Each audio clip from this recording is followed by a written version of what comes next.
Hey, YouTube land. Tony from All Classic Drum Covers. Okay. I had a question and answer video put out quite a while ago, put on my YouTube, probably about 3 months ago, a little bit before all this drama stuff started on in our community with a couple guys that were sending views to other channels. So we had to stop doing all our competitions, stop doing everything that we had going on, because this was affecting all of our stuff that we did have going on with everyone in our communities. We needed to stop all activity and focus on straightening out what was happening in the drum community. We did find out a lot of things and the reasons why all the battles and top fives and all this stuff were all way out of whack. We had a bunch of fake accounts out there that were also hitting us on our voting.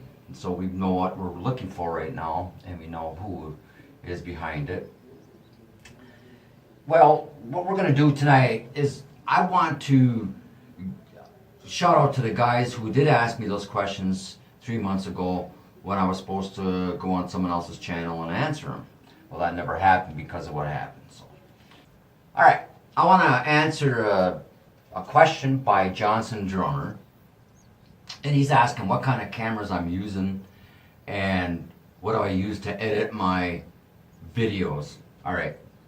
I use 3 different kinds of cameras now, and I have a Samsung 9 Plus camera or phone with a camera on it. It's really nice. It has 2 cameras on the back and 1 on the front. And then I have a Samsung S6 that I use as well for a camera, and I also have a Motorola phone that I use as a camera, all 3 of them. The Motorola doesn't record as well as the other ones do. You don't get as long as of a good lengthy recording like I would want with the Samsungs I do. I get at least 45 minutes straight recording, then it stops and starts again on its own, so I lose a little bit of footage. Sometimes you'll see some of my footage, you'll see a jerk in there or something like that. That's because my camera had stopped and reloaded it there, so we're trying to fit it in to make it fit right. What I use to edit my videos, and thank you very much for asking that question, is Adobe Premiere Effects for my video editing. I have as many video lines as I want, audio line tracks as I want, so I can fit a lot of stuff in there. And I use Reaper as well, you know that. Basically, that's my setup. And integrated into my computer, I use an analog mixer that has 8 XLR inputs on it, so I can hook up to 8 XLR mics, and I can EQ them before it gets to the computer. I can also give it the drum echo that needs to go into the computer, and I also can put them in straight without no, which I like to do the best, because then I can add my whatever I want after I put a dry mix in. But I do record 2 channels, left and right, and then I put them in mono, and then I EQ it, and then I add the 2 left and rights, and then I get a really nice stereo out of most of my and sometimes I won't do it that way. Sometimes I'll do a stereo because it fits the song better, and I'll put a little mono track in between them, and I can tweak the EQ a little bit better. And there's a lot of little different tricks that I use with the reverb channel. I make a reverb channel, a clean channel, and I make an EQ channel, and then I make a stereo channel. So the 3 channels that are EQ'd, and I have the reverb, and then the dry channels would be the stereo on each left and right. So you'll get a mono on the other ones. That way you can EQ it a little bit better in mono if you want that reverb sound that you get from the 70s. And basically the reverb was mono back in the 70s, but they tried to make, things stereo with, but Led Zeppelin, put it this way, Led Zeppelin used 3 mics, and that was it, for the recordings, and they got them really awesome sound out of that, and everything was put into mono back then, and the music was put into stereo. But now things have changed a lot, and you can play around with your EQs and your channels, so you can put a lot into it. All right, hope I answered your questions there. Okay, second question, Rom Nimhis. I hope I said that right. He wants to know where in America I live and what do I do for a living. Well, that's a good question. I live in Michigan, and I'm a computer consultant part-time. That's what I do, and thank you for asking. Okay, Nathan Likes Drums asked, what is my favorite video drum cover on my channel? And I have to say the one that Mike Perry had asked me to do called, I think it's called, is it called Everything by that Grace band? I can't remember what it was, but I played it one time. I listened to it a bunch of times and I fell in love with the song. I played it one time and I sent the audio track to Michael Perry. And he messaged me back, said I was a genius. So I think that was probably my best performance and my best drum cover that I have done. Okay, Earl Bennett wants to know what kind of drums I use and what kind of cymbals do I have and what are the big black stands that I used to have my cymbals on. Well, those were speaker stands, those big black stands that came from my old PA system that I had. The cymbals I have are Zildjian and Sabian. I like the Sabian hi-hat sound that I get. And the Zildjian ride I have is with the old 50s ride cymbal. I don't even know what kind of cymbals they are, but I know they're Zildjian and Sabian because I'm not like you guys are that know, wow, I know everything of what there is about these cymbals and I know everything about the drums. I don't know that stuff. I just play it and I never really learned that stuff. I never had any educational training. So I wouldn't be able to be qualified to even tell you what kind of cymbals I have, except for their Sabian and Zildjian. That's what I like the most. Hey, Zach's Drum Covers. He wants to know what I'm going to be doing for the next year, and do I have any goals? So, what am I going to be doing in the next year with All Classic Drum Covers is I want to try some of the 80s and 90s rock songs. And I also want to get into probably some more of the Rush songs maybe. And get into some more difficult other songs, play outside my box and see what I can do. My goals are to achieve, probably to be the best I can as a drummer. Really buckle down on my timing, which I have. And just keep on rocking and rolling is what I want to do, Zach. Thank you very much, Zach, for that questions. Well, we have a question by Drum Covers by Bill. Okay, he wants to know, he's seen a four-wheeler in my video, and he wants to know if I ride a four-wheeler. No, I actually ride a kick drum, and that's about the only thing I ride, man. So, alright, thanks for the question. Jeff Holden has a question for me. He wants to know who influenced me to play the drums. It has to go back. Hold on one second here. Okay, back to the question.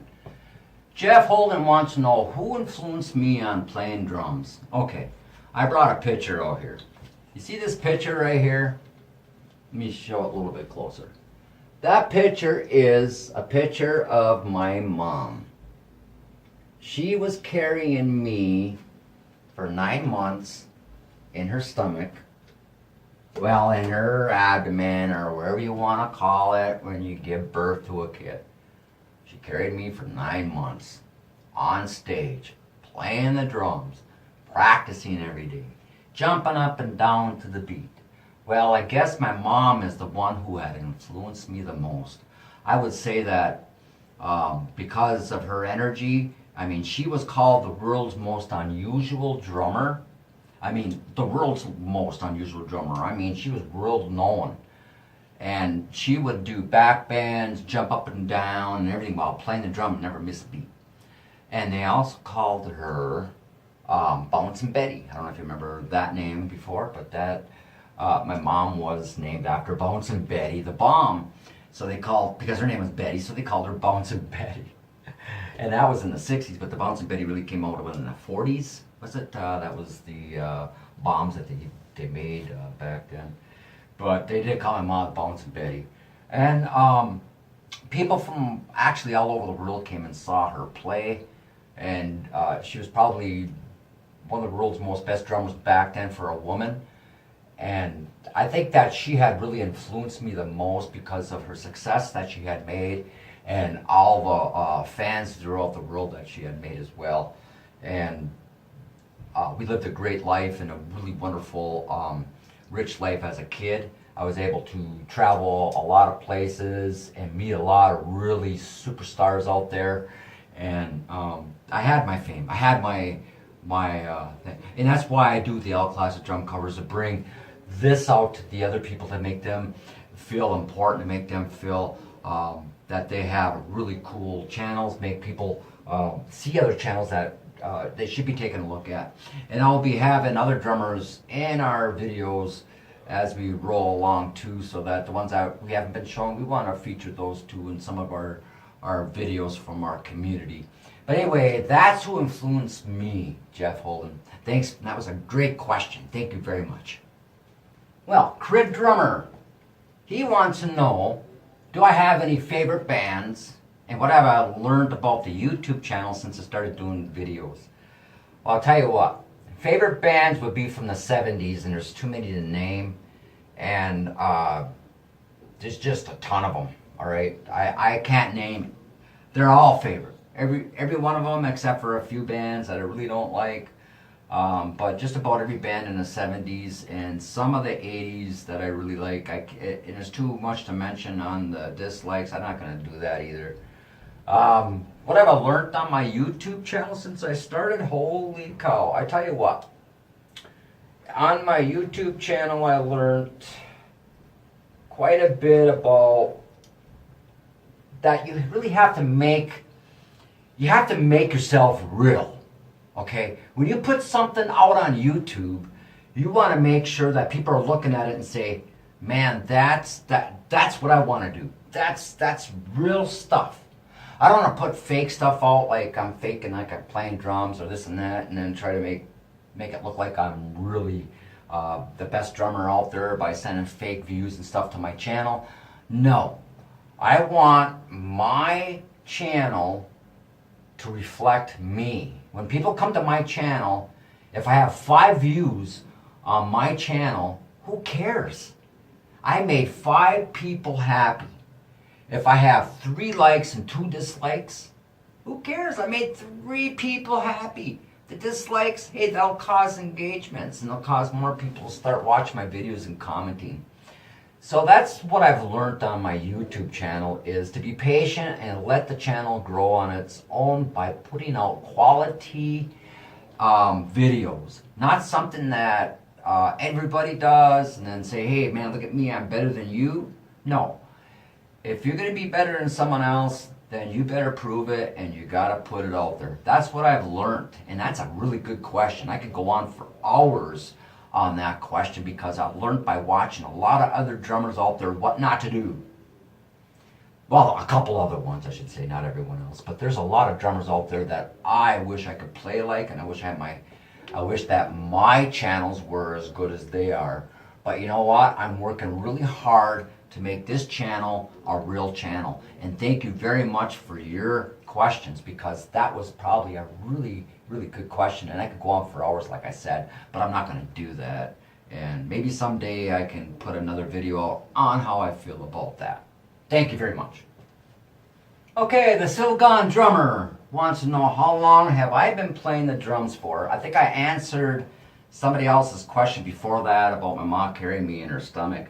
And I have to say, since before I was born, I was playing drums in my mom's belly when she was carrying me, because I was listening to him bouncing up and down. I had the rhythm going on. So that timing was encrypted in me as a baby. So the timing of drumming, that's when I started playing drums, is learning the timing. My mom had a perfect time. She was amazing with her drums. When she didn't have to have music playing, but when music came in, it was right on time. It wasn't a beat missed. So the timing was the first thing that was instilled inside of me, and that's probably the most important part of being a drummer. And the rhythm was also instilled in me in the tempos. So so when I play a song, and it took me a while, you know. See, I'm going to talk about this subject for a little bit here. And I'm really glad you asked this subject, because this is a really a good subject to get into. Being a drummer and learning as you grow up, okay? People don't learn timing first. They learn other things. They learn the beats, they learn, you know, the rhythms in there, and they learn all this other stuff, but they never realize that the timing is probably the most important part of learning drums. And it takes years to get your timing down, and you got to calibrate yourself. And calibrating yourself, I'm going to get into a lot of that when my new show comes out called Talk to Tony. I'm going to start talking about all these little tricks and lessons that I learned myself, and that my mom has taught me throughout the years growing up, and stuff that I learned in my mom's stomach that I had integrated into my playing as an older person. So there's going to be a lot that I'm going to be able to talk to you guys about without even having to ask me questions, because this is one of the questions that I really wanted to get involved in. And Earl, yeah, like my mom was the biggest influence, but you know, I have two big influences in my life.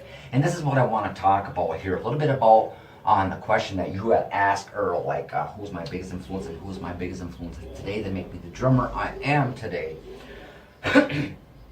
If you listen to my drumming today, if you take it and you piece it and you listen to it and you take it out of the music and you just listen to it, you will hear a combination of John Bonham and Neil Peart. Those are my two influences that I took. I took the two styles and put them into my style.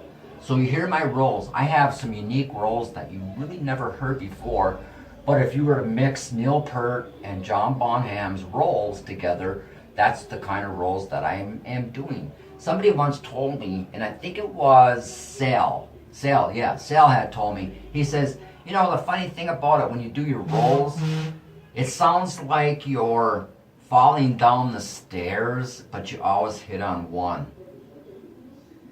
Well, if you understand John Bonham, he was a train wreck when he played the drums. And that's kind of like how he played, because you felt like he was going to fall off of something, but he was just right there. That's what made Led Zeppelin. Well, that's one of the styles that I integrated into my drumming. And then my other drummings with my rolls, that I can go really quick and just have those really awesome hi-hat splashes and stuff like that, those are integrated from Neil Peart. So when I have both of those rolls put together, you'll hear that falling down the stairs plus the fancy rolls. Those are the two drummers that are integrated into one, and that is my style.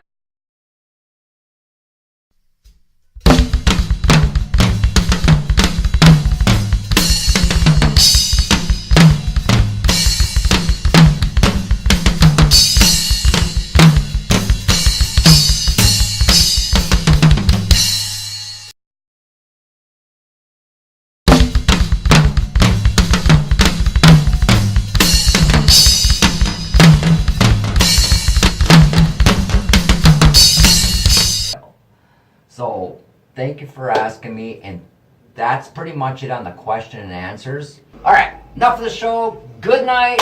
Have a good one. And remember, Talk to Tony starts September 1st, 2018. You can ask me all kinds of questions. You can send your videos in to me, and the link will be down below there where you can send the videos to me if you want to. My email address, I should say. And you can send your videos over to me that way, that are unpublished, and I can grab your questions. That way you could be in my show asking the questions, okay? That way you're actually involved more, instead of just me just reading them. I'm listening to you talk to me and asking me questions. All right, good night and ciao. Not ciao to eat, but good night.